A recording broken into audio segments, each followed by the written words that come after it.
محمد رسول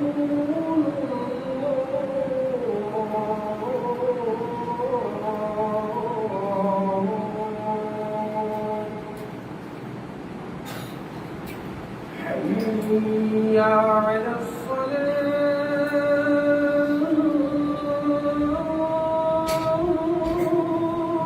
الصلاة حي على الصلاة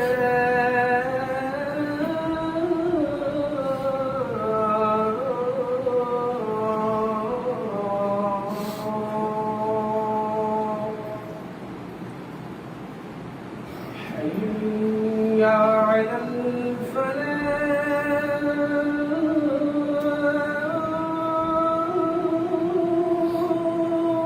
الفلاح حي على الفلاح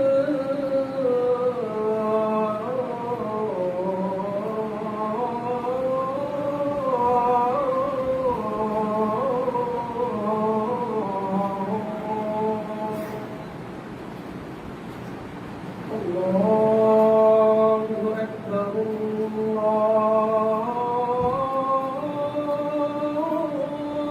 أكبر لا إله إلا الله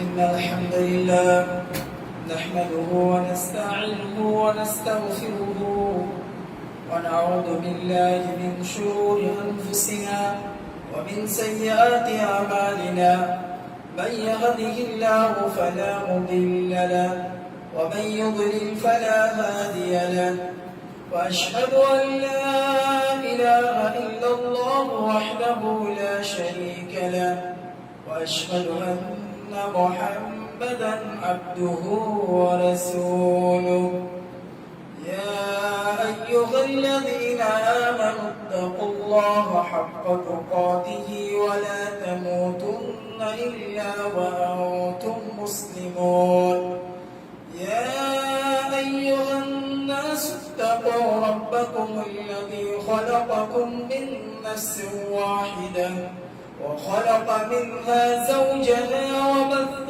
منهما رجالا كثيرا ونساء واتقوا الله الذي تساءلون به والأرحام إن الله كان عليكم رقيبا يا أيها الذين آمنوا اتقوا الله وقولوا قولا سديدا يصلح لكم أعمالكم ويغفر لكم ذنوبكم ومن يطع الله ورسوله فقد فاز فوزا عظيما أما بعد فإن خير الحديث كتاب الله وخير الهدي هدي محمد صلى الله عليه وسلم وشر الأمور محدثاتها وكل محدثة بدعة وكل بدعة ضلالة وكل ضلالة في النار أعوذ بالله من الشيطان الرجيم بسم الله الرحمن الرحيم قاف والقرآن المجيد بل عجبوا أن جاءهم منذر منهم فقال الكافرون هذا شيء عجيب أإذا متنا وكنا ترابا ذلك رجع بعيد قد علمنا ما تنقص تنقص الأرض منهم وعندنا كتاب حفيظ بل كذبوا بالحق لما جاءهم فهم في أمر مريج أفلم ينظروا إلى السماء فوقهم كيف بنيناها وزيناها وما لها من فروج والأرض مددناها وألقينا فيها رواسي وأنبتنا فيها من كل زوج بهيج تبصرة وذكرى لكل عبد منيب. وقال الله تبارك وتعالى في موضع آخر يا أيها الذين آمنوا قوا أنفسكم وأهليكم نارا. وقال النبي صلى الله عليه وسلم من التمس رضا الناس بسخط الله سخط الله عليه وأسخط عليه الناس ومن التمس رضا الله بسخط الناس رضي الله عنه وأرضى عنه الناس. সমস্ত প্রশংসা গুণগান ও গুণকীর্তন সেই মহান রব্বুল আলামিনের জন্য প্রযোজ্য, যিনার অসীম দয়ায় আজকে আমরা সম্মানীয় এবং বরকতময় দিন জুমার দিন, সেই জুমার দিনে জুমার খুতবা শ্রবণ করার উদ্দেশ্যে এবং সালাতুল জুমা আদায় করার উপলক্ষে একত্রিত হতে পেরেছি, তাই বলি আলহামদুলিল্লাহ।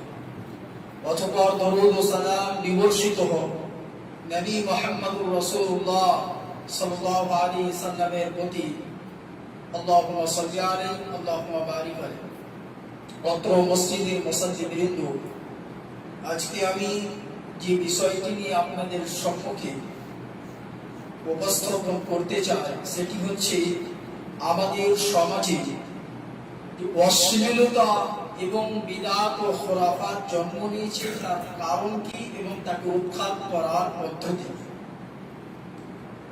ইসলাম দরদি ভাই সকল এবং আমার সিনিয়র ছাত্র, যদি আমরা আমাদের আনাচে কানাচে আশেপাশে আমাদের সমাজের উপর দৃষ্টিপাত করি, তা আমরা যদি কোরআন হাদিসের আলোকে দেখি সে সমাজকে, তো পুরো সমাজ নোংরামি, অশ্লীলতা, বিশৃঙ্খলা, শিরক, বিদআত এবং বিভিন্ন কুকর্মের মধ্যে ডুবে রয়েছে, যুক্ত রয়েছে, সংযুক্ত রয়েছে, নিমজ্জিত রয়েছে,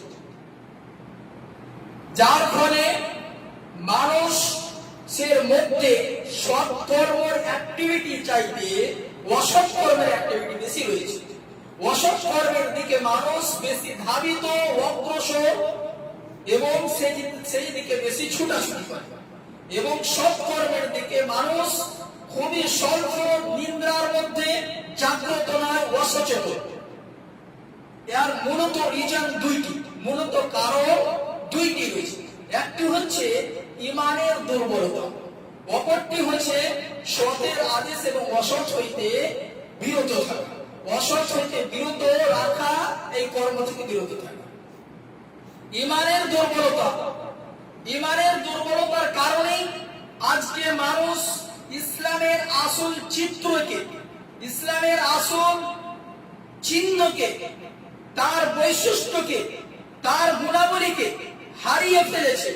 তা হইতেছে এমন ভাবে তার কাছে বিলুপ্ত হয়েছে যে যখন তার সামনে আসল চিত্রকে ধরা হয়, যখন তার সামনে ইসলামের আসল বিধিবিধানকে উপস্থাপন করা হয়, তাকে তখন সে জিনিসটা একটি নতুন জিনিস লাগে, যার কারণে আপনাকে নতুন বলে আখ্যায়িত, অবরোহ করতে থাকে।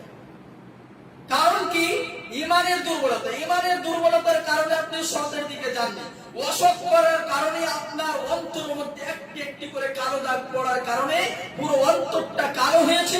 কালো হওয়ার পর আপনার মধ্যে সৎ অসৎ, হক বাতিলকে নির্ণয় করার, তার মধ্যে পার্থক্য করার শক্তি আপনি হারিয়ে ফেলেছেন। আর হারিয়ে ফেলার কারণে আপনি এমন কর্ম করার এবং এমন কর্মের মধ্যে সংযুক্ত হয়েছেন, জড়িয়ে গেছেন, যে কর্মের বাস্তব ইসলামে তার কোনো অস্তিত্ব নাই। এমন কর্ম করে করে করে করে আপনি পুরো নিজের জীবনটাকে অশ্লীল কর্মের মধ্যে সীমাবদ্ধ করে দিয়েছেন এবং পুরো জীবনের মধ্যে শিরক বিদআত এর ভান্ডার হয়ে গেছে, পর্বতমালা খাড়া করে ফেলেছে। আপনি আনাচে কানাচে দেখেন মানুষ এমন ভাবে শিরকের মধ্যে যুক্ত, এমন ভাবে বিদআতের মধ্যে যুক্ত, যদি তাকে সেখান থেকে উঠে সুন্নতে রাসূলুল্লাহ সাল্লাল্লাহু আলাইহি সাল্লামের দিকে, ইত্তেবায়ে রাসূলের দিকে যখন আপনি আপনাকে আহ্বান করবেন, তাকে একটি নতুন বাণী লাগে, তাকে একটি নতুন দাওয়াত লাগে, যার কারণে আপনার উপর বিভিন্ন ধরনের অপবাদ লাগিয়ে থাকে। কখনো ইহুদিদের দালাল, কখনো সৌদির দালাল, কখনো আর কিছু বিভিন্ন অপবাদ লাগিয়ে থাকে। রিজন, কারণ এটাই যে সে ঈমানকে দুর্বল করার কারণে, ঈমান ইসলাম দ্রোহী কাজ করে, ইসলামের নামে এমন কর্ম করেছে যে কর্মের ইসলাম অস্তিত্ব নাই, করে করে পুরো নিজের জীবনটাই অভ্যস্ত বানিয়েছে, জীবনের একটা অংশ বানিয়ে নিয়েছে, সে জিনিসটাকে ভুলতে পারে না, যার কারণে তার অন্তরের মধ্যে বিদআত এমন ভাবে সংযুক্ত হয়ে গেছে, সেটা সে ত্যাগ করতে সক্ষম না। এর অসংখ্য উদাহরণ দিয়েছে। একটি সিম্পল উদাহরণ দেখেন, যখন মানুষের কোনো আনন্দের সময় আসে, একটি বাড়ি দিল, ঘড়ি দিল, আপনি গাড়ি কিনলো, আর বিভিন্ন জিনিস করলো, কোনো খুশি সংবাদ হলো তার কাছে, তার জন্য কোনো উৎফুল্ল হওয়ার মতো কোনো কর্ম হলো, তখন সে অহরহ দেখবেন একটি কাজ কি করে, মিলাদ করে। মিলাদ বড় হয়, যে বাড়ি হলে গেলে হয়, গাড়ি গেলে হলে হয়, বিভিন্ন আলেমকে, ছাত্রকে, গ্রামবাসীকে ডেকে মিলাদ করা হয়। মিলাদ কি করে? মিলাদে করা হয় নবী সাল্লাল্লাহু আলাইহি ওয়াসাল্লাম সর্বপ্রথম অন্তরে নিয়ত করে যে এই কর্মটি করছি নবী সাল্লাল্লাহু আলাইহি সাল্লামের কাছে, তারপরে আল্লাহ রাব্বুল আলামিনের কাছে যাবে, তার মাধ্যমে এই কর্মতে বিশেষ বরকত অবতীর্ণ হবে। এবং সেখানে কোরআন অধ্যয়ন করে, আরম্ভ করে কোরআন অধ্যয়নের মাধ্যমে কোরআন বিশেষভাবে সূরাতুল ফাতিহা এবং ইখলাস ইত্যাদি সূরা পাঠ করে, এবং তারপরে তৃতীয় কাজ দরুদ পাঠ করে। সেটা হবে নির্দিষ্ট ভাবে 3 বার বা 7 বার বা 11 বার। কিন্তু জেনে রাখবেন, বিদআত যে হয় প্রত্যেক পৃথিবীর প্রত্যেক অঞ্চল, প্রত্যেক জায়গায় একই কোয়ালিটির হয় না। এই জন্য মিলাদ পড়ার যে কোয়ালিটি রয়েছে সেটাও সব জায়গায় একরকম নয়। বিদআত এক কোয়ালিটি হতে পারে না, সুন্নাত এক কোয়ালিটির হবে, কিন্তু বিদআত বিভিন্ন এলাকায় বিভিন্ন ধরনের হবে। কিন্তু সাধারণভাবে অধিকাংশে যে জিনিসটা হয়ে থাকে যে তৃতীয় কর্ম কি করে, সেখানে দরুদ পাঠ 3 বা 7 বা 11 বার পাঠ করে। তারপরে এই দরুদ পাঠ করার পর অনেক ব্যক্তিকে দেখবেন সম্মান অর্থে নবী সাল্লাল্লাহু আলাইহি ওয়াসাল্লামের উপস্থিতির অর্থে দাঁড়িয়ে পড়ে, যেটাকে কিয়াম বলা হয়, কিয়াম করা। তারপরে নবী সাল্লাল্লাহু আলাইহি ওয়াসাল্লামকে স্মরণ কিভাবে করা হয়, তার যে জীবনের ঘটনা আছে সেই ঘটনা নিয়ে আলোচনা করা হয়, এবং অলৌকিক যে ঘটনা রয়েছে, মুআজিজা যেটাকে বলা হয়, সে সমস্ত জিনিস নিয়ে আলোচনা করা হয়। এছাড়া তার চরিত্র এবং তার আখলাক নিয়ে আলোচনা করা দেখবেন অহরহ হয়, শোনা যায়, শুনে খুব ভালো লাগে। নবী সাল্লাল্লাহু আলাইহি ওয়াসাল্লামের আলোচনা হচ্ছে, সমস্যা কি আছে, আল্লাহ রাসূল সাল্লাল্লাহু আলাইহি ওয়াসাল্লামের এইভাবে আলোচনা করা। তারপরে পঞ্চম যে সকল যে ব্যক্তির যে সকলকে নিয়ে যৌথভাবে দোয়া করা হয়। যৌথভাবে দোয়া করার পর, এই দোয়া করার পর আর যতগুলি শক্তি রয়েছে সব ওই খাবারে ফুঁক দিয়ে দেয়, ওই খাবারে ফুঁক দেয়, যার কারণে খাবার খুব শক্তিশালী হয়। তারপরে ওই খাবারকে বন্টন করে, সব ব্যক্তি খেয়ে আনন্দিত হয়ে আর বরকতে পরিপূর্ণ হয়ে যায়। এই যে আকীদা বিশ্বাস, এটা অহরহ ইসলাম সমাজে রয়েছে। আর অনেকগুলি মুসলিম নামে যারা পরিচিত, বড় মুসলিমদের বড় বড় লিডার ভাবা হয়, তারা এটাকে কি ভালো কর্ম বলে, এটা বরকতের একটি কর্ম। তাদের দলিলকে এখানে কি করা হয়, কোরআন অধ্যয়ন করা হয়, কি করা হয়, দরুদ পাঠ করা। খারাপ জিনিস জি না, অবশ্যই খারাপ নয়।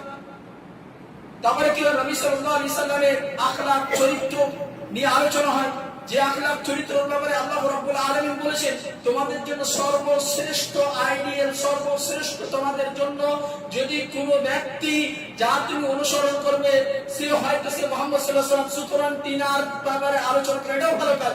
সুতরাং সবই তো ভালো কাজ, সমস্যা কি রয়েছে? এই জন্য তাদের নীতি হচ্ছে নিয়ত ভালো হলে চলবে, নিয়ত ভালো হলে এটা ভালো করবে। কি নিয়ত ভালো হলে, নিয়ত স্বচ্ছ হলে কি কর্ম করা যায়? সমস্ত কর্ম করা যাবে। আল্লাহ রাসূল সাল্লাল্লাহু আলাইহি ওয়াসাল্লাম বলেছেন ইন্নামাল আমালু বিনিয়াত, নিয়ত ভালো হলে কর্ম করা যাবে। তো করা যাবে কি? জি না, শুধুমাত্র নিয়ত ভালো হলেই চলবে না, নিয়ত ভালো হলেই চলবে না। ধরে চুরি ডাকাতি করেছেন আপনি, নিয়ত খুব ভালো করলেন, কি নিয়ত? আপনার প্রতিবেশী খুব দরিদ্র অসহায়, তাদেরকে সাহায্য করবারকে ডাকাতি করবে। তারা যে ধন সম্পদের মালিক, তারা যাকাত ফাকাত ব্যয় করে না, তাদের সহযোগিতা করে না। আমরা 4-5 জন যে আজকে ডাকাতি করে এনে তাদের খুব সাহায্য করি। ভালো কাজ নেকি পাবে? পাবে না। নিয়ত স্বচ্ছ হওয়ার সাথে সাথে ইত্তিবায়ে সুন্নাহ হওয়া অপরিহার্য। এভাবে নবী মুহাম্মদ রাসূলুল্লাহ সাল্লাল্লাহু আলাইহি ওয়াসাল্লাম বলেন, মান আমিলা আমালান লাইসা আলাইহি আমরুনা ফাহুয়া রাদ। সহিহ মুসলিম হাদিস নম্বর 1718। আল্লাহ রাসূল সাল্লাল্লাহু আলাইহি ওয়াসাল্লাম বলেন, যে ব্যক্তি এমন কর্ম করলো যে সম্বন্ধে আমার কোনো বিধান নাই, যে সম্বন্ধে শরীয়তের কোনো বিধান নাই, ফাহুয়া রাদ, সেটি হচ্ছে প্রত্যাখ্যাত, অগ্রহণযোগ্য, সে নিষ্ফল হবে, সে কর্মের কোনো ফলাফল পাবে না। অনেক ব্যক্তি যে এই যে ধরনের কর্ম করে খুব ভাবে ভালো কাজ করছে, আল্লাহ রাব্বুল আলামিন যে আপনার সামনে যে বলে এই তো ভালো কাজ, এটা তো ভালো কাজ, সালাত আদায় করা, সম পালন করা, বিভিন্ন কোয়ালিটিতে যে করছে, যে কোরআনের তেলাওয়াত এখনই করলো, দরুদ পাঠ করলো এই মিলাদের মাধ্যমে, এটা ভালো কাজ করছে। আপনাকে বলে থাকে যে ভালো কাজ করছে, সমস্যা কি? ভালো ভেবেছে এই পুরো জীবনটাকে অতিবাহিত করে। আল্লাহ রাব্বুল আলামিনের চিত্র কোরআনের মধ্যে এঁকেছেন। আল্লাহ রাব্বুল আলামিন বলেন, আল্লাযীনা দাল্লা সাইহুম ফিল হায়াতিদ দুনিয়া ওয়া হুম ইয়াহসাবুনা আন্নাহুম ইউহসিনুনা সুনআ। সূরা কাহফের মধ্যে আল্লাহ রাব্বুল আলামিন বলেন, কিছু ব্যক্তি এমন আছে যাদের কর্ম দুনিয়াবী কর্তব্য, তাদের পার্থিব জীবনের কর্মকে নিষ্ফল করে দেওয়া হয়েছে, বরবাদ করে দেওয়া হয়েছে, ধ্বংস করে দেওয়া হয়েছে, কিন্তু তারা এই চিন্তা ভাবনার মধ্যে হাবুডুবু খাচ্ছে যে তারা খুব ভালো কাজ করছে, সৎকর্ম করছে, এই সৎকর্ম নিয়ে তারা উল্লাসিত রয়েছে। এই কোয়ালিটির ব্যক্তি কালকে কিয়ামতের দিবসে অভিশপ্ত হবে, অপমানিত হবে, লজ্জিত হবে, অপদস্থ হবে। আল্লাহ রাব্বুল আলামিন পবিত্র কোরআনের মধ্যে বলেন, উজুহু ইয়াওমাইদিন খাশিয়া, উজুহু ইয়াওমাইদিন খাশিয়া আমিরাতুন নাসিবা তাসলা নারান হামিয়া। কালকে কিয়ামতের দিবসে কিছু এমন মুখমণ্ডল হবে যারা নত হবে, লজ্জিত হবে, অপমানিত হবে, অপদস্থ হবে। কারণ কি? খুব অন্যায় অত্যাচার করেছে, দুনিয়ার মধ্যে খুব বিশৃঙ্খলা সৃষ্টি করেছে। জি না, আমিরাতুন নাসিবা, কর্ম করে করে, ইবাদত করে করে ক্লান্ত হয়ে গেছে ইবাদতের কারণে। তারপরে কি হবে? তাসলা নারান হামিয়া, প্রজ্বলিত আগুনে তাকে নিক্ষেপ করা হবে। সুতরাং আপনি শুধু কর্ম করলে হবে না, কর্মকে আপনাকে ভেরিফাই করে, নির্ণয় করে, তার পর্যবেক্ষণ করে স্বচ্ছ ইবাদত আপনাকে করতে হবে। যদি স্বচ্ছ ইবাদত করতে আপনি ব্যর্থ হন, তবে আপনার কর্ম নিষ্ফল হবে। এই জন্য প্রত্যেকটা কর্মের পূর্বে দুইটি যদি আপনি প্রশ্ন করতে পারেন, সে কর্ম আপনার জন্য সফলতার একটি কারণ হয়ে যাবে। এক নম্বর, লিমা ফাআলতা, কেন আপনি করছেন, কিসের জন্য করছেন?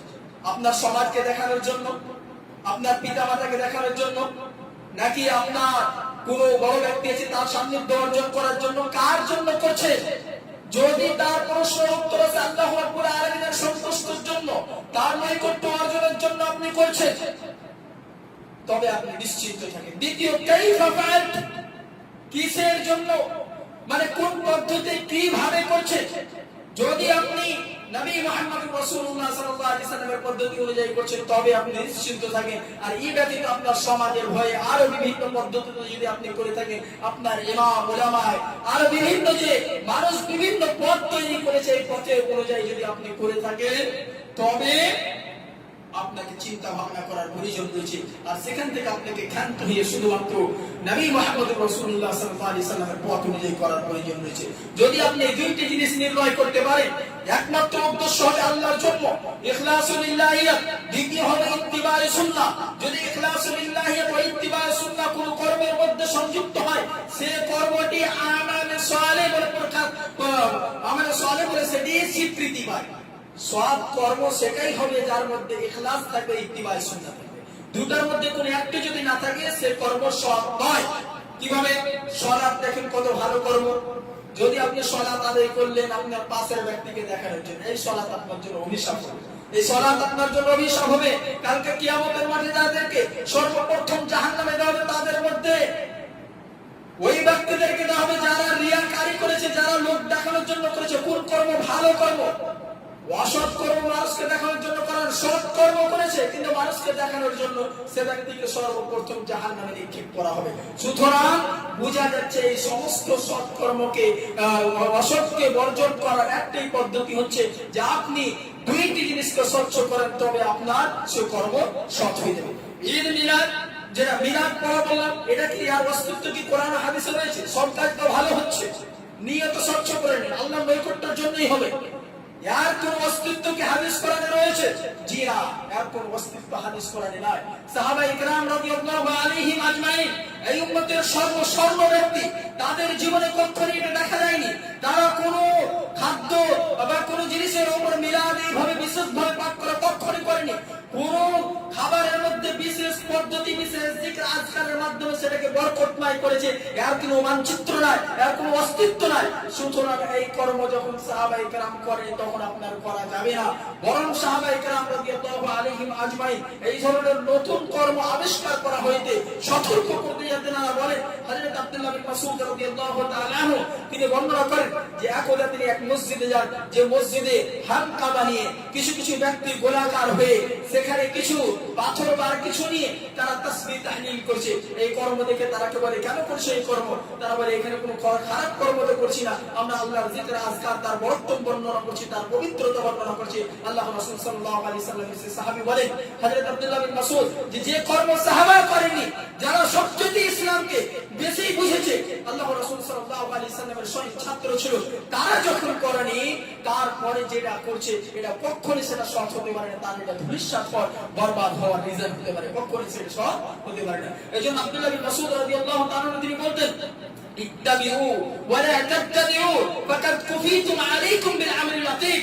হুজ্জাতুন নবী আল-আলবানী হাদিস নম্বর 100, আল্লাহর রাসূল সাল্লাল্লাহু আলাইহি সাল্লামের সাহাবী হযরত আব্দুল্লাহ বিন মাসউদ তিনি বলেন, ইত্তাবিউ, তোমরা অনুসরণ করো, ওয়া লা তাবতাদিউ, নতুন জিনিস আবিষ্কার করো না, ফাকাদ কুফিতুম আলাইকুম বিল আমরি লাতীফ, ফাকাদ কুফিতুম, তোমাদের জন্য যথেষ্ট হয়েছে, আলাইকুম বিল আমরি লাতীফ, সুতরাং তোমরা পুরাতন জিনিসকে কঠোরভাবে ধারণ করো। পুরাতন জিনিস কি? নবী মুহাম্মদ রাসূলুল্লাহ সাল্লাল্লাহু আলাইহি সাল্লামের মাধ্যমে যে পরিপূর্ণতা অর্জন করেছে সেটাকে অবলম্বন করে এর মাধ্যমে তোমরা পরিত্রাণ পাবে। হযরত হুযায়ফা বিন ইয়ামান তিনি বলেন, কুল্লু ইবাদাতিন লাম ইয়াতাআব্বাদ আসহাবু রাসূলিল্লাহ সাল্লাল্লাহু আলাইহি সাল্লাম ফালা তা'বুদুহা, যে প্রত্যেকটা ইবাদত যা মুহাম্মদ সাল্লাল্লাহু আলাইহি সাল্লামের সঙ্গে সাথী করেনি তোমরা কখনোই সেই ইবাদত করো না, তার মধ্যে কখনোই সফলতা হতে পারে না। কেন? নবী মুহাম্মদ রাসূলুল্লাহ সাল্লাল্লাহু আলাইহি সাল্লাম কোন এমন অংশ বাকি রাখেনি যে অংশের মাধ্যমে আপনি আল্লাহর নৈকট্য সান্নিধ্য অর্জন করতে পারেন, জান্নাত পেতে পারেন এবং জাহান্নাম থেকে পরিত্রাণ পেতে পারেন। নবী মুহাম্মদ রাসূলুল্লাহ সাল্লাল্লাহু আলাইহি সাল্লাম এই মর্মে বলেন, মা বাকিয়া শাইউন ইউকাররিবু মিনাল জান্নাহ ওয়া ইবাইদু মিনান নার ইল্লা ওয়াকাদ বুয়্যিনা লাকুম, যে কোন এমন জিনিস না যেটি আল্লাহর নৈকট্যে নিয়ে যাবে এবং কোন এমন জিনিস না যেটি আল্লাহ অসৎ হইতে বিরত, জাহান্নাম থেকে বিরত রাখবে, সে সমস্ত জিনিসকে আমি স্পষ্ট করে দিয়েছি। এই জন্য একমাত্র আল্লাহ রাব্বুল আলামিন তার সান্নিধ্য এবং নবী মুহাম্মদ রাসূলুল্লাহ সাল্লাল্লাহু আলাইহি সাল্লামের অনুসরণ অনুযায়ী আপনাকে করতে হবে, তার চাইতে কিঞ্চিত পরিমাণ নিজের পক্ষ থেকে কিছু বৃদ্ধি করা যাবে না। আর বৃদ্ধি করা যদি কোনো ব্যক্তি করে সে বাস্তবে আল্লাহ রাসূল সাল্লাল্লাহু আলাইহি সাল্লামের বিরুদ্ধাচরণ করবে। এই মর্মে ইমাম মালিক রাহিমাহুল্লাহ তিনি বলেন, মান ইবতাদা ফিল ইসলামি বিদআতান ইয়ারা হাসানাতান ফাকাদ জাআমা আন্না মুহাম্মাদান খালাত রিসালা, যে ব্যক্তি ইসলামে কোন নতুন জিনিস আবিষ্কার করলো তারপরে সে সেটাকে ভালোভাবে গণ্য করলো, সে ব্যক্তি যেন মুহাম্মদ সাল্লাল্লাহু আলাইহি সাল্লামকে মিথ্যা আরোপ করলো, তার বিরুদ্ধাচরণ, ফাকাদ জাআমা আন্না মুহাম্মাদান খালাত রিসালা, সে ব্যক্তি ধারণা করলো যে নবী মুহাম্মদ রাসূলুল্লাহ সাল্লাল্লাহু আলাইহি সাল্লাম দ্বীন পৌঁছানোতে খিয়ানত করেছে, পরিপূর্ণভাবে দ্বীন মুসলিম জাতিকে শিখিয়ে যায়নি।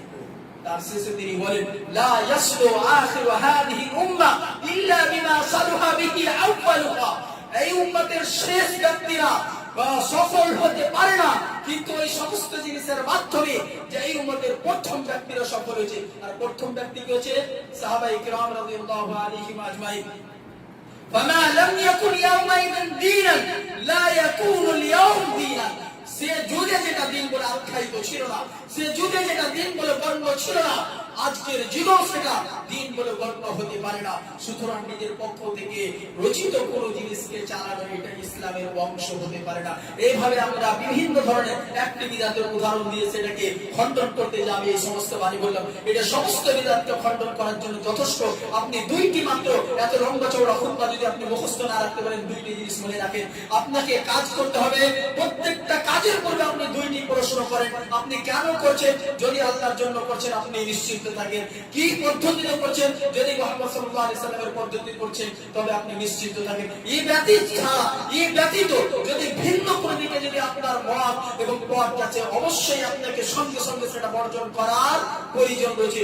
যদি বর্জন করেন তবে আপনি সঠিক পথ পেতে সক্ষম হবেন। এই বিদআতের মাধ্যমে মানুষের সবচেয়ে বেশি ঈমান দুর্বল হয়। কারণ বিদআত একটা এমন জঘন্য আমল, এমন জঘন্য আমল যে এর কোনো ইলাজ না, এর কোনো চিকিৎসা না। আপনি যদি ব্যভিচার করছেন, আপনার ব্রেনে কাজ করে আপনি একটু অন্যায় করছেন। আপনি ডাকাতি করছেন, আপনার ব্রেনে কাজ করে আপনি অন্যায় কাজ করছেন। আপনি মিথ্যা বলছেন, আপনার ব্রেনে কাজ করে আপনি খারাপ কাজ করছেন। এভাবে যত অশ্লীলতা রয়েছে, প্রত্যেক কাজ করার সময় যদি তার মধ্যে ঈমান থাকে, যদি সেই ইসলামের মধ্যে ইসলামের যদি তার মধ্যে কিঞ্চি পরিমাণ যদি বৈশিষ্ট্য থাকে, গুণ থাকে, সে ব্যক্তি সেটাকে অন্যায় বলে গণ্য করে, কিন্তু বিদআত করার সময় সে নেকি বলে গণ্য করে। এই জন্য এখান থেকে বাঁচতে পারে না। তো এই বিদআত করে ইসলামের পুরো মানচিত্রটাকে চেঞ্জ করে দিয়েছে।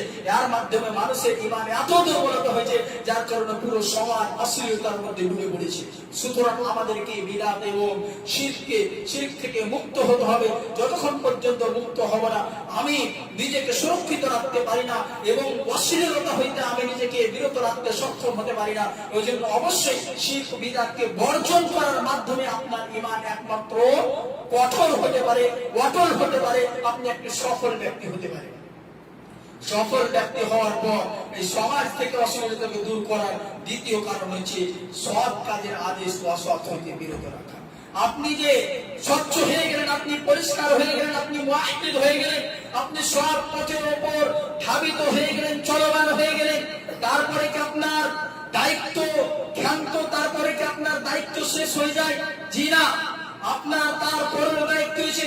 শুরুতে আমি খুতবাতুল হাজার মধ্যে একটি আয়াত পাঠ করেছি, কু আনফুসাকুম ওয়া আহলিকুম নারা, তোমরা সর্বপ্রথম নিজেকে বাঁচাও। এই সমস্ত কর্মের মাধ্যমে আপনি নিজেকে বাঁচালেন, কিন্তু ওয়া আহলিকুম নারা, এবং তোমার পরিবার পরিজনকে সেই জাহান্নামের অগ্নিকুণ্ড হইতে সুরক্ষিত রাখো, তাকে তুমি বিরত রাখো, তাকে তুমি বাঁচাও। তো দ্বিতীয় পদ্ধতি আপনি কিভাবে বাঁচাবেন? এই আমর বিল মারুফ ওয়া নাহি আনিল মুনকার, অর্থাৎ সৎ কাজের আদেশ অসৎ হতে বিরত রাখা।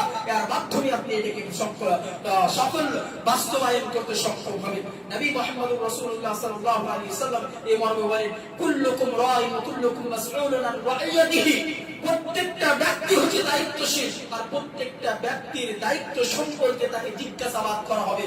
সুতরাং অবশ্যই আপনাকে নিজেকে পরিষ্কার পরিচ্ছন্ন করার পর, নিজেকে মুআহ্হিদ করার পর, আপনার উপর দায়িত্ব হচ্ছে আপনি যাদের অভিভাবক, আপনার যারা অধীনস্থ, যারা আপনার নিমিত্ত রয়েছে, তাদেরকেও স্বচ্ছ করা। আপনি মুআহ্হিদ হয়ে গেছেন, আপনার স্ত্রী এখনো বিদআতের মধ্যে যুক্ত, আপনার স্ত্রী এখনো শিরকের মধ্যে যুক্ত, আপনার ভাই শিরকের মধ্যে হাবুডুবু খাচ্ছে, আপনার বাবা শিরকের মধ্যে ডুবে আছে, আপনার মা বিদআতের মধ্যে হাবুডুবু খাচ্ছে, আপনার পুরো সমাজ বিদআতে ডুবে আছে, কিন্তু আপনি নিজেকে সুরক্ষিত করার পর আপনি ক্লান্ত হয়ে গেলেন, আপনি ঘুমিয়ে গেলেন, আপনি নিদ্রার মধ্যে চলে গেলেন। আপনি সমাজকে জাগ্রত করার, সচেতন করার, তাকে হকের দিকে ধাবিত করার, সিরাতে মুস্তাকিমের দিকে তাকে টেনে আনার আপনার মধ্যে কোনো অ্যাক্টিভিটি নাই, আপনি সফল হতে পারেন না, আর আপনার সমাজে সফল হতে পারে না। আপনার সমাজ থেকে কখনই অশ্লীলতা দূর হবে না, এবং আপনি বহুত বড় মুজরিম হবেন, অনেক বড় মুজরিম হবেন। আপনি এমন পাপে লিপ্ত হবেন যে পাপের কারণে আপনাকে জাহান্নামে যেতে হতে পারে। আল্লাহ রাসূল সাল্লাল্লাহু আলাইহি ওয়াসাল্লাম বলেন, মা মিন আবদিন ইস্তারঈহু আল্লাহু রাইয়াতান ইয়ামুতু ইয়াওমা ইয়ামুতু ওয়া হুয়া গাশুন লিরাইয়াতিহি ইল্লা হারামাল্লাহু আলাইহিল জান্নাহ। সহিহ বুখারী হাদিস নম্বর 715। আল্লাহ রাসূল সাল্লাল্লাহু আলাইহি ওয়াসাল্লাম বলেন, যে কোনো ব্যক্তিকে আল্লাহ রাব্বুল আলামিন দায়িত্বশীল বানালো, তারপরে সে তার দায়িত্ব পরিপূর্ণভাবে পালন না করে, তার সাধ্য অনুযায়ী পালন না করে মৃত্যুবরণ করলো, সে ব্যক্তির উপর জান্নাত হারাম হয়ে যাবে, নিষিদ্ধ হয়ে যাবে। সুতরাং আপনার যে দায়িত্ব, আপনি স্বচ্ছ হয়েছেন, আপনার স্ত্রীকে আপনাকে স্বচ্ছ করতে হবে, আপনার ছেলে মেয়েকে আপনাকে স্বচ্ছ করতে হবে, আপনার বাবা মাকে আপনার স্বচ্ছ করতে হবে, আপনাকে আপ্রাণ চেষ্টা চালাতে হবে, বিভিন্ন কৌশল অবলম্বন করতে হবে, বিভিন্ন হিকমা অবলম্বন করতে হবে, তার মাধ্যমে তাকে স্বচ্ছ করা আপনার উপর ইমানি কর্তব্য ও দায়িত্ব। যতক্ষণ পর্যন্ত আপনি পরিপূর্ণভাবে পালন করবেন না, আপনি অপরাধী থাকবেন। আপনার উপর একটি দায়িত্বর বোঝ চেপে থাকবে, ততক্ষণ পর্যন্ত আপনি হালকা হতে পারেন না। সুতরাং আপনাকে সমগ্র ব্যক্তিকে স্বচ্ছ করা আপনার দায়িত্ব, তবে সবকে হেদায়েত দেওয়ার আপনার দায়িত্ব না। হেদায়েত দেওয়ার দায়িত্ব আপনার না, হেদায়েত হচ্ছে আল্লাহ রাব্বুল আলামিনের। নবী সাল্লাল্লাহু আলাইহি সাল্লাম আপ্রাণ চেষ্টা করেছিল আবু তালিবকে হেদায়েতের দিকে আনার, পারেন না। আল্লাহ তিনি অপরাধী নয়। হযরত নূহ আলাইহিস সালাম 950 বছর ধরে দাওয়াত দিয়েছিল, তার স্ত্রীকে সঠিক করতে পারেনি, তিনি অপরাধী নয়। কারণ তিনি আপ্রাণ চেষ্টা করেছে, বিভিন্ন কৌশল অবলম্বন করেছেন, তারপর হয়নি। যদি আপনার এমনটা চিত্র হয় তবে আপনি শান্তিতে থাকতে পারেন, কিন্তু আপনি নিজে করছেন আর আপনার আশেপাশের ব্যক্তিকে আপনি নিয়ে আসার চেষ্টা করছেন। চেষ্টার অর্থ এটা নয় যে আপনি এক দুবার বলে দিলেন ক্ষান্ত হয়ে গেলেন। আপনাকে মাঝে মাঝে বিভিন্ন কৌশলের মাধ্যমে, উপহারের মাধ্যমে, হয়তো এই ব্যক্তিটা আপনার উপরে এমনি রেগে আছে, তো আপনি মানসিক ভাবে আপনি আগে মুগ্ধ করেন। প্রথমে দাওয়াত দেওয়ার প্রয়োজন নেই। কোন ব্যক্তি আগে আপনার উপরে ক্ষিপ্ত হয়ে আছে, আপনি বললে আপনার কথা শুনবে না। কেন? শত্রু এমন হয় যে তার ভালো কর্ম মন্দ লাগে, শত্রু ব্যক্তির ভালো কর্ম মন্দ লাগে। এই জন্য প্রথমে আপনাকে সেখানে কাজ করতে, শত্রুতা দূর করার কাজ করতে হবে। শত্রুতা দূর করার কি কাজ করবেন? বিভিন্ন উপহার, কথাবার্তা, এইভাবে আপনি তাকে মুক্ত করেন, তারপরে আপনি দাওয়াত দেন, ইনশাআল্লাহ কাজ হবে। আর না, আল্লাহ হিদায়াত দিলে কিছু করেন না, কিন্তু আপনাকে এইভাবে প্রচেষ্টা চালিয়ে যেতে হবে। যদি এইভাবে প্রত্যেকটা ব্যক্তি এই দায়িত্বকে স্বচ্ছভাবে পালন করে, অবশ্যই সে সমাজ হইতে অশ্লীলতা এবং শিরক বিদআত উৎখাত হবে এবং সুন্নাত সেখানে বাস্তবায়ন হবে। আর যখন এই সতের আদেশ হবে, মানুষের মধ্যে সৎ কর্মর অ্যাক্টিভিটি বেড়ে যাবে, তার মধ্যে সৎ কর্মর দিকে ধাবিত হওয়া তার জন্য সুবিধা হয়ে যাবে, এবং অসৎ তার জন্য, অসতের প্রতি তার বিদ্বেষ জেগে উঠবে, সে তার উপর রাগান্বিত হবে, ক্ষিপ্ত হবে। আর যদি এত অশ্লীলতা আপনার আশেপাশে হচ্ছে, আপনাকে খারাপ লাগছে না, অনেক সময় আপনাকে আনন্দও পান, কারণ এই যে সতের আদেশ অসৎ হইতে নিষেধ, আপনি পিছিয়ে গেছেন। এই একদিন হয়তো শুরুতে আপনাকে খারাপ লাগছিল, কিন্তু আস্তে আস্তে দেখবেন আপনি যখন তার সাথে মিশিয়ে থাকবেন, তাকে বাধা দিবেন না, অটোমেটিকলি কিছুদিন পর সেটা আপনাকে ভালো লাগতে লাগবে। এই জন্য আপনাকে এই কাজ চালিয়ে যেতে হবে, কখনো ক্ষান্ত হতে হবে না। আপনাকে তার বিরোধিতা করতে হবে অসতের। যখন আপনি বিরোধিতা করবেন, তো অবশ্যই অসতের প্রতি আপনার ঘৃণা জাগবে, আর যখন ঘৃণা জাগবে, তখন সে আপনি অসতের মধ্যে কখনো নিমজ্জিত হতে পারেন না। আর অসৎকে ক্ষান্ত করা এবং সতের আদেশের মাধ্যমে সুন্নাত জাগ্রত হয় এবং বিদআত ও খুরাফাতের উৎখাত হয়। কারণ সতের আদেশ কি হবে? যেটা কোরআন হাদিসের আলোকে যে জিনিস আল্লাহ পছন্দ করে সেটাই সৎ, ওই জিনিসের যখন আদেশ দিবেন যেটা কোরআন হাদিস বিরোধী, শুধুমাত্র ব্যভিচার, জুয়া, মদিরা পান করা এটাই নয়, বরং সালাত আদায় করা এটাও অসৎ হবে যদি নবী মুহাম্মদ সাল্লাল্লাহু আলাইহি সাল্লামের পদ্ধতি অনুযায়ী হয়। এরও যখন আপনি বিরোধিতা করবেন, তখন অটোমেটিক্যালি বিদআত উৎখাত হবে। আর ওর বিরোধিতা যখন করবেন, সেখানে অবশ্যই সুন্নাত কায়েম হবে, সুন্নাত সাব্যস্ত হবে, এর মাধ্যমে সুন্নাত সাব্যস্ত হবে। মুওয়াহহিদ ব্যক্তিরা শক্তিশালী হবে এবং বিদআতি, খুরাফাতি এবং শিরকে নিমজ্জিত ব্যক্তি দুর্বল হবে। আর যখন আপনি এটাকে ত্যাগ করে দিবেন, তখন অসৎ ব্যক্তি শক্তিশালী হয়ে যাবে, বেদাতি ব্যক্তি শক্তিশালী হয়ে যাবে এবং মুওয়াহহিদ ব্যক্তি দুর্বল হয়ে যাবে, অসহায় হয়ে যাবে। যার কারণে অনেক জায়গায় তাকে নত হতে হবে। আজকে আপনি সমাজে দেখেন, যারা সতের দিকে এসেছে তাদের সংখ্যা খুব সীমিত, যার কারণে পুরো সমাজ তাকে লেলিয়ে পড়ে তার উপর, যার কারণে তাকে বাধ্য হয়ে নত হতে হয় অনেক জায়গায়। তার কথা না মানলে সে নিজের কথাকে উপস্থাপন করতে পারে না। এটা এই দুর্দশা আমরাই করেছি। যদি আমরা সতের আদেশ এবং অসৎ হতে বিরত রাখার এই কর্মকে যদি সজাগ হয়ে, সচেতন হয়ে, জাগ্রত হয়ে যদি এই সংগ্রামকে চালাই, অবশ্যই সেই সমাজে শিরক বিদআতের উৎখাত হবে এবং একমাত্র আল্লাহ রাব্বুল আলামিনের বাণী সাব্যস্ত হবে। নবী মুহাম্মদ রাসূলুল্লাহ সাল্লাল্লাহু আলাইহি সাল্লামের সুন্নাত অবশ্যই আলোকিত হবে, সে প্রদীপ অবশ্যই উজ্জ্বল হবে, প্রজ্বলিত হবে যদি আমরা এই কর্ম করে থাকি। এজন্য আল্লাহ রাব্বুল আলামিন এই মর্মে বলেন, ওয়ালতাকুম মিনকুম উম্মাহ ইয়াদউনা ইলাল খায়র ইয়া'মুরুনা বিল মা'রুফ ওয়া ইয়ানহাউনা আনিল মুনকার। অবশ্যই তোমাদের মধ্যে একটি জাতি সর্বদা থাকা উচিত এমন, যারা সতের আদেশ দিবে, অসৎ হইতে বিরত রাখবে। উলাইকা হুমুল মুফলিহুন, আর ইয়ারাই হবে বাস্তবে সফল। শুধুমাত্র একটি জাতি থাকবে তাই নয়, বরং আল্লাহ রাব্বুল আলামিন বলেছেন মুসলিম জাতির চরিত্র, মুসলিম জাতির আসল অস্তিত্ব, তার চিহ্ন, তার নিদর্শন, তার আলামাই হচ্ছে যে সে সতের আদেশ ও সৎ হইতে বিরত রাখবে। আল্লাহ রাব্বুল আলামিন পবিত্র কোরআনের মধ্যে বলেন, কুনতুম খায়রা উম্মাহ উখরিজাত লিন-নাস তা'মুরুনা বিল মা'রুফ ওয়া তানহাউনা আনিল মুনকার ওয়া তু'মিনুনা বিল্লাহ। যে তোমরাই হচ্ছে সবচেয়ে শ্রেষ্ঠ জাতি, আর শ্রেষ্ঠ হওয়ার কারণ হচ্ছে তোমাদেরকে মানুষের জন্য বের করা হয়েছে। তুমি তাদেরকে সতের আদেশ করবে, অসৎ হইতে বিরত রাখবে এবং একমাত্র আল্লাহর প্রতি ঈমান পোষণ করবে। তো এই সতের আদেশ, অসৎ হইতে বিরত রাখা, এটি হচ্ছে এমন কর্ম যার মাধ্যমে আমি নিজেকে যে শ্রেষ্ঠ বলি, শ্রেষ্ঠ বলতে আমি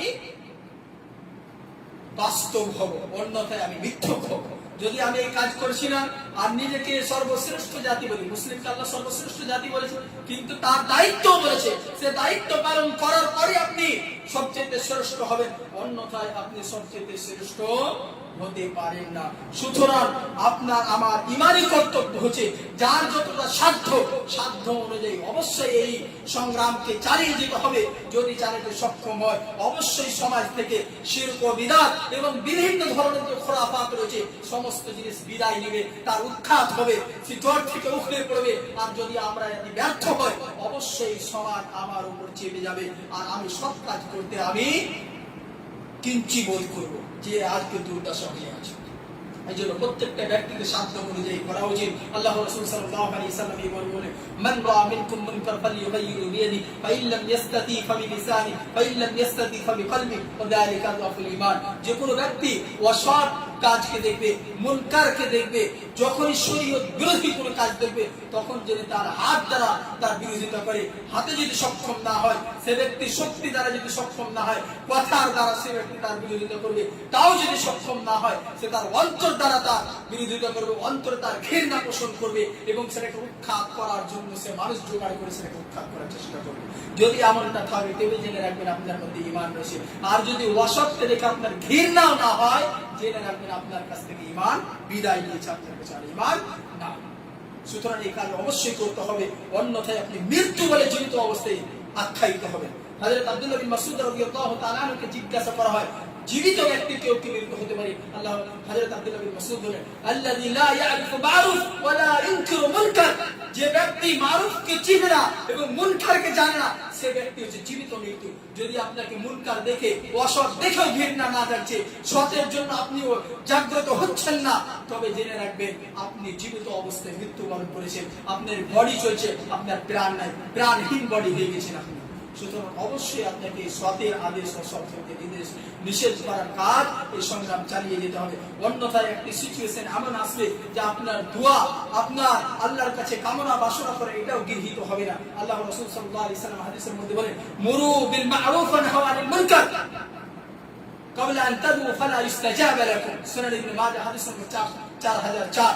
আল্লাহ রাসূল সাল্লাল্লাহু আলাইহি সাল্লাম বলেন যে, আদেশ করেন যে তোমরা আমর বিল মা'রুফ, ভালোর আদেশ এবং মন্দ হতে নিষেধ করো। এর পূর্বে যে এমন অবস্থা আসবে যে আল্লাহ তোমাদের দুআকে আর গৃহীত করবে না, কবুল করবে না। যখন তুমি এই কর্মকে ছেড়ে দেবে, এই অপরিহার্য দায়িত্বকে ত্যাগ করে দেবে, তখন আল্লাহর কাছে আপনি কামনা বাসনা করবেন, এই কামনা বাসনার দিকে আল্লাহ আপনার তাকিয়ে দেখবে না। আরেক আল্লাহ রাব্বুল আলামিনের সামনে বলা হয়েছে, এক বিন্দু যদি আপনি অশ্রু প্রবাহিত করেন, আল্লাহর ভয়ে কম্পিত হয়ে আল্লাহ আপনার উপর জাহান্নামকে হারাম করে দেবে। কিন্তু যদি আপনি এই দায়িত্বকে ত্যাগ করেন, তো আল্লাহ আপনার দোয়াও গৃহীত করবে। এই জন্য অবশ্যই আমাদেরকে আমর বিল মারুফ ওয়া নাহি আনিল মুনকারের কর্ম চালিয়ে যেতে হবে। তবে এই কর্ম করার পূর্বে আপনাকে তিনটি শর্তকে অবশ্যই জানতে হবে, তিনটি শর্তকে ফলো করে আপনাকে এই কাজ চালিয়ে যেতে হবে। সর্বপ্রথম এই কাজ চালানোর জন্য তিনটি শর্ত আছে। এক নম্বর শর্ত আল ইলম, জ্ঞান হবে। আপনি যে সতের আদেশ দিবেন, অসৎ হইতে আপনি বিরত রাখবেন, আপনাকে সর্বপ্রথম জানতে হবে তো সৎ কোনটি, অসৎ কোনটি। অন্যথায় আপনি উল্টো কাজ করবেন, যেমন আমার সমাজ করছে।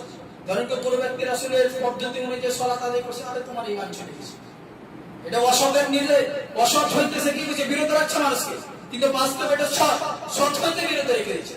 আর সে একটা বানানো পদ্ধতি অনুযায়ী জীবন যাপন করছে, সেটাকে ভাবছে ভালো আর তার দিকে আহ্বান করছে, তো উল্টো হয়ে যাচ্ছে কাজ। এই জন্য সর্বপ্রথম জ্ঞান থাকতে হবে, সৎ অসতের জ্ঞান হতে হবে। আর সৎ অসতের জ্ঞান কোথা থেকে নেবেন? কোরআন ও সুন্নাহ থেকে আপনাকে নিতে হবে। কোন পণ্ডিতের নয়, কোন ব্যক্তি যদি নিজেকে খুব বুদ্ধিজীবী বলে তার বুদ্ধি অনুযায়ী নয়। কেননা যুগে যুগে মানুষের চয়েস বদলাতে থাকে, তার পছন্দ বদলে যায়। একটি সমাজে এক ধরনের কাপড় পছন্দ ছিল, অপর সমাজে আরেক ধরনের কাপড়। আজকে দিনে দেখেন আপনি বিভিন্ন দেশে এক কোয়ালিটির কাপড় পছন্দ করে, অপর জায়গায় আপনার উলঙ্গ থাকাকে পছন্দ করে। তো মানুষের বিবেক অনুযায়ী সৎ অসতের নির্ণয় হবে না। কোরআন হাদিসের আলোকে সৎ কোনটি? সৎ হচ্ছে সেটি যার উপর আল্লাহ সন্তুষ্ট হয়, যার মাধ্যমে আল্লাহ সন্তুষ্ট অর্জন করা হয়, যার মাধ্যমে আল্লাহ নৈকট্য অর্জন করা হয়, যার মাধ্যমে জান্নাত লাভ করা হয়, যার মাধ্যমে জাহান্নাম থেকে পরিত্রাণ পাওয়া হয়। এই সমস্ত কর্ম হচ্ছে সৎ কর্ম। এবং সৎ কর্মকে চিনা আরেকটি সিম্পল এবং খুব সহজ পদ্ধতি বললাম, যেটা একমাত্র আল্লাহর জন্য হবে এবং নবী সাল্লাল্লাহু আলাইহি সাল্লামের পদ্ধতি অনুযায়ী। এটাই হচ্ছে যেটা আল্লাহর জন্য হবে এবং নবী সাল্লাল্লাহু আলাইহি সাল্লামের পদ্ধতি অনুযায়ী। অসৎ যেটি নবী সাল্লাল্লাহু আলাইহি সাল্লামের পথের বিরুদ্ধে হবে এবং আল্লাহর জন্য হবে, অথবা দুটার মধ্যে একটা থাকবে। একটা ধরেন কি আল্লাহর জন্য হচ্ছে নবীর পদ্ধতি অনুযায়ী, এটাও অসৎ। কিংবা নবীর পদ্ধতি অনুযায়ী হচ্ছে আল্লাহর জন্য হচ্ছে, এটাও অসৎ, এটাও অসৎ। সৎ অসৎকে চিনা একদম সহজ পদ্ধতি আল্লাহর জন্য, নবীর পদ্ধতি অনুযায়ী। এছাড়া এই দুইটির মধ্যে কোনো একটি যদি খামতি থাকে, সেটি অসৎ, সেটি অসৎ। এই জিনিসটা আপনাকে বর্জন করতে হবে। আল্লাহ রাসূল সাল্লাল্লাহু আলাইহি ওয়াসাল্লাম বলেন, আল্লাহ রাব্বুল আলামিন বলা করেন, কুল হাদিহি সাবিলি আদউ ইলাল্লাহ আলা বাসীরাতিন আনা ওয়া মান ইত্তাবা। হে নবী, আপনি বলে দেন যে আমি তোমাদেরকে আল্লাহর দিকে আহ্বান করছি দলিলের উপর, জ্ঞানের সাথে, আমি এবং আমার সঙ্গী সাথী। আল্লাহ রাসূল সাল্লাল্লাহু আলাইহি সাল্লাম যে সমাজকে আহ্বান করেছিল দলিল ছাড়া, দলিলের ভিত্তিতে। এই জন্য ইমাম বুখারী রাহিমাহুল্লাহ তিনি একটি পরিচ্ছেদ রচনা করেছেন, বাবুল ইলমি ক্বাবলা আল কওলি ওয়াল আমাল, যে কোনো আমল বা কর্ম করার পূর্বে জ্ঞান অধ্যয়ন করা। যে কোনো আপনি কর্ম করবেন বা কোনো কথা বলছেন, ওই কথা সম্পর্কে, ওই আমল সম্পর্কে আপনাকে জ্ঞান সঞ্চয় করবেন, তারপরে আমল করেন, আপনি সফল হবেন। আর এই ছাড়া যদি আমল করেন, আপনি জ্ঞান ছাড়া যদি আমল করেন বা কথা বলেন, সেখানে আপনি অসফল হবেন, ক্ষতিগ্রস্তদের অন্তর্ভুক্ত হবেন। এই জন্য আপনাকে জ্ঞানের সাথে সৎ এবং অসতের আদেশ করতে হবে। দ্বিতীয়, নম্রতা অবলম্বন। অনেক ভাই দেখবেন নতুন নতুন আপনার সঠিক পথ অবলম্বন করেছে, কোরআন হাদিস অনুযায়ী নিজের জীবনকে সাজানোর চেষ্টা করছে, তার এলোমেলো জীবনকে সুস্থ করার সে আপ্রাণ চেষ্টা করছে। তখন সে কি করে, খুব ক্ষিপ্ত হয়ে তার পাশের ব্যক্তিকে দেখেছে একদম তার মাথা হ্যাং হয়ে যায়, আর যেভাবে পেল সেভাবে সে বলে দেবে। জি না, এভাবে আপনাকে দাওয়াত দেওয়া চলবে। আপনি নিজেকে ভালো করে দাওয়াত দিলে হবে না, তার অবস্থাটাকে ভেবে আপনাকে দিতে হবে। সুতরাং হিকমত সহ নম্রতা অবলম্বন করে আল্লাহ রাব্বুল আলামিন হযরত হারুন এবং মুসা আলাইহিস সালাম তাসলিমকে এইবার ফিরআউনের দিকে দাওয়াতের জন্য যাওয়ার জন্য বলছে। তিনি বলেন, ইযহাবা ইলা ফিরআউনা ইন্নাহু তাগা ফাকুলা লাহু কাওলান লাইয়িনা লাআল্লাহু ইয়াতাযাক্কারু আও ইয়াখশা। হযরত হারুন এবং মুসা আলাইহিস সালামকে বলে, তোমরা ফিরআউনের কাছে যাও, সে সীমা লঙ্ঘন করেছে, এবং তাকে তোমরা নম্র ভদ্র কথা বলো, নম্রতার সাথে বলো। ফিরআউনটাকে আপনাকে জানার প্রয়োজন রয়েছে। যে ব্যক্তি বলেছে আনা রাব্বুকুমুল আ'লা, আমি সবচেয়ে বড় প্রভু, এই আপনার আশেপাশে ব্যক্তি আছে, তারা তো আল্লাহর নৈকট্য অর্জন করার চেষ্টা করছে, কিন্তু রাসূলের পদ্ধতি বাদ দিয়ে। আর সে ব্যক্তি কে ছিল? সে বলেছিল আমি সবচেয়ে বড় প্রভু, তার কাছে যেতে বলছে। আর তাকে কথা কোন ভাবে বলছে? কাউলান লাইয়িনা, নম্র কথা হলো, লাআল্লাহু ইয়াতাযাক্কার আও ইয়াখশা, হয়তো সে উপদেশ গ্রহণ করবে অথবা ভয় পেয়ে যাবে। আল্লাহ জানতো সে ভয় পাবে না, কেন আল্লাহ তো অন্তর্জ্ঞানী, সর্বকালের জ্ঞান তার কাছে রয়েছে। তারপর বলছে আসলে কি এটা পদ্ধতি আল্লাহ শিখিয়ে দিচ্ছে। যখন আপনি দাওয়াত দিবেন নম্রতা আপনাকে অবলম্বন করতে। নবী সাল্লাল্লাহু আলাইহি সাল্লামের জীবনে অনেক এই ধরনের ঘটনা রয়েছে। ওই মসজিদের ঘটনায় এক গ্রাম্য ব্যক্তি এসে মসজিদে পেশাব করা আরম্ভ করলেন, সাহাবায়ে কেরাম রাদিয়াল্লাহু আলাইহিম আজমাইন ক্ষিপ্ত হয়ে গেলেন, তাকে ডাকডাপাট করা শুরু করলেন। নবী সাল্লাল্লাহু আলাইহি সাল্লাম তাদেরকে ক্ষান্ত করে ছেড়ে দাও, যা করছো। যখন সে পেশাব করলেন তখন তাকে শিক্ষা দিল যে মসজিদ এই কর্মের জন্য না, মসজিদ সালাতের জন্য, তেলাওয়াতের জন্য, আল্লাহর জিকির আজকারের জন্য। তখন সে ব্যক্তি বলল যে আল্লাহ আমার উপর, আপনার উপর রহম করুন, বাকিদের উপর না। এই নম্রতার সাথে বলার কারণে কি হলো? মুগ্ধ হয়ে গেল। আর তিনারা কঠোর ভাবে বসে তার উপর ক্ষিপ্ত হয়ে গেল, তাদের উপর রহমই না করে। আল্লাহ রাসূল সাল্লাল্লাহু আলাইহি ওয়াসাল্লাম বারণ করলো না, সকলের উপর আল্লাহ রহমত বর্ষণ। এইভাবে হযরতে মুআবিয়া বিন হাকাম আস-সুলামির এক বর্ণনা দেখে, তিনি সালাতের মধ্যে যখন এক ব্যক্তি হাঁচি দেয়, চলে ইয়া রাহমাকাল্লাহ বলে দেয়, সব ব্যক্তি তার দিকে মেরে ভিঞ্চি ভাবে দেখে, চোখ টেরিয়ে, তারপর তাকে ক্ষান্ত করার চেষ্টা করে। যখন সে ক্ষান্ত হলো, শেষে আল্লাহ রাসূল সাল্লাল্লাহু আলাইহি ওয়াসাল্লাম তাকে সুষ্ঠুভাবে নম্র ভদ্রতার সাথে শিক্ষা দেয়। তো সে ব্যক্তি বলে ফেলে, মা রাআইতু মুআল্লিমান ক্বাবলাহু ওয়ালা বা'দাহু আহসানা তা'লিমান মিন, ওয়াল্লাহি মা কারাহানি ওয়ালা দারাবানি ওয়ালা শাতামানি। আল্লাহ রাসূল সাল্লাল্লাহু আলাইহি ওয়াসাল্লাম এত বড়, এত সুন্দর শিক্ষক যে তার পূর্বে বা তার পরে কোনই তার চাইতে ভালো শিক্ষক আমি পাইনি। তিনি না আমাকে ডাঁটাপট করলো, না মারলো, না গালিগালাজ দিল, সুষ্ঠুভাবে তিনি শিক্ষা দিল। সালাত হচ্ছে একমাত্র এখানে আল্লাহর জন্য কথাবার্তা হবে, কোন ব্যক্তির কথা চলবে না। সুতরাং সেখানে তুমি আল্লাহর জিকির আজকার করবে এবং কোরআন তেলাওয়াত করবে, তার বর্তমান বর্ণনা করবে, সে ব্যক্তি মুগ্ধ হবে। সুতরাং বুঝে যাচ্ছে আপনি দাওয়াত যখন দিবেন তখন আপনাকে নম্রতা অবলম্বন করতে হবে, খোঁচা মেরে কথা বলতে হবে। অনেক সময় দেখবেন খোঁচা মেরে কথা বলে, এভাবে সে ব্যক্তি আর বিরক্ত হয়ে যাবে। তাকে নম্র ভদ্রতার সাথে দাওয়াত দিতে হবে। দ্বিতীয়, ধৈর্য ধারণ করতে হবে। যখনই আপনি ভালো কাজ করবেন, আপনাকে ভাবতে হবে না সবাই আপনার পক্ষ হবে। আপনি নিঃস্বার্থ করছেন, কোনো জিনিস নিচ্ছেন না, আপনি তার বিনিময় দিচ্ছেন না, তারপর আপনার প্রক্ষিপ্ত হবে অনেক ব্যক্তি, সেখানে আপনাকে ভেঙে পড়লে হবে না। ধৈর্য ধারণ করতে হবে। ধৈর্য ধারণ করলে আপনি তার উপর অটল থাকতে পারবেন, অন্যথায় আপনি সেখানে ব্যর্থ হবে। এই তিনটা জিনিসকে ফলো রেখে, তিনটা জিনিসকে সামনে রেখে আপনি সতের আদেশ অসৎ হইতে বিরত রাখেন, ইনশাআল্লাহ আপনি স্বচ্ছ হবেন, আপনি সফল হবেন, আপনার সমাজে সফল হবে। আর যদি এই জিনিসকে ত্যাগ করেন, আল্লাহ রাব্বুল আলামিনের আযাব নেমে আসবে, আপনার দোয়া গৃহীত হবে না, আরো বিভিন্ন জিনিসের মধ্যে আপনি জড়িয়ে যাবেন। এই জন্য এই সমস্ত জিনিসকে ত্যাগ করে আপনি একমাত্র আল্লাহ রাব্বুল আলামিনের সান্নিধ্যের জন্য আপনি সতের আদেশ এবং অসতের সংগ্রামকে চালান। সর্বপ্রথম আপনি নিজে ঈমানকে পাকা করেন, তারপরে এই কর্ম করেন, ইনশাআল্লাহ সেখানে সব আল্লাহ রাব্বুল আলামিনের রহমতে বিষ্ট হবে। আল্লাহ রাব্বুল আলামিন আমাদের সকলকে যেন এই কর্ম করা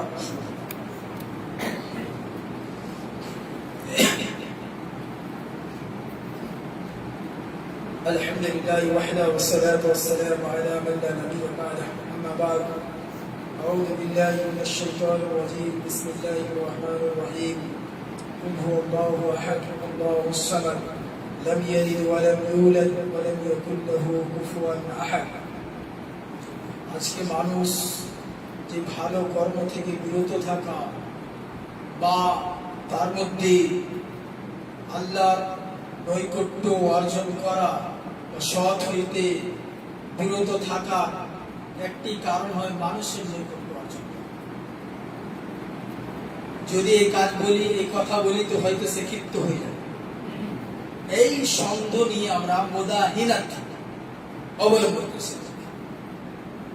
এই পথ যদি অবলম্বন করেন তো আপনার পার্থিব জীবন ধ্বংস হবে, পারলৌকিক জীবন ধ্বংস হবে, ইহকালও বরবাদ হবে, পরকালও বরবাদ হবে।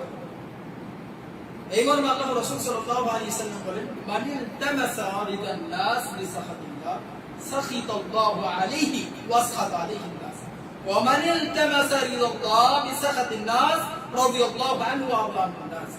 সহিহ তারগীব ওয়া তারহীব হাদিস নম্বর 2250। আল্লাহ রাসূল সাল্লাল্লাহু আলাইহি ওয়াসাল্লাম বলেন, যে ব্যক্তি মানুষের নৈকট্য অর্জন করে, আল্লাহকে রাগান্বিত করে, সে ব্যক্তির উপর আল্লাহ ক্ষিপ্ত হয় এবং তার উপর মানুষকে ক্ষিপ্ত করে। আর যে ব্যক্তি আল্লাহর সান্নিধ্য অর্জন করে, মানুষকে অসন্তুষ্ট করে, আল্লাহ রাব্বুল আলামিন তার উপর সন্তুষ্ট হয়, মানুষকে তার উপর সন্তুষ্ট করে।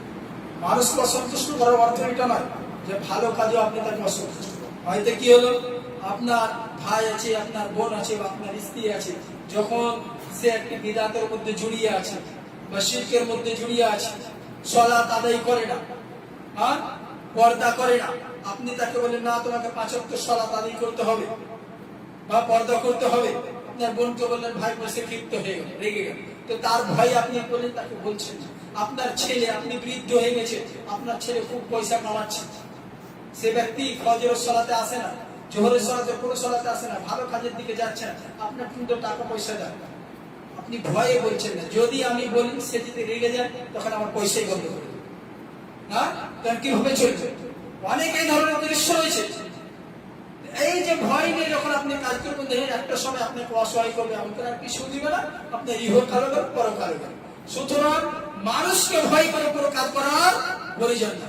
একমাত্র আল্লাহর সন্তুষ্টির জন্য যখন আপনি একমাত্র আল্লাহকে ভয় করবেন, তখন মানুষ অবশ্যই আপনার সামনে নত হতে বাধ্য হবে।